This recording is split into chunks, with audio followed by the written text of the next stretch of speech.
This is grade 5, exercise 2D game show, and it's the right hand. So you've got 5 flats, there's loads of flats here. There's a couple of different options with the fingers, but I'm going to do 4 on F first. It does mean you have to stretch a bit more to the A flat. Here is middle C, so we're on the high F.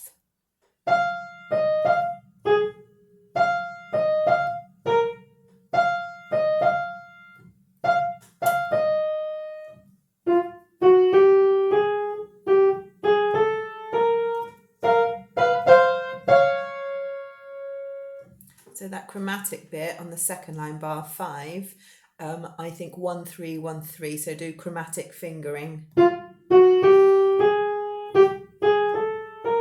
then this one you can do 4 and 1,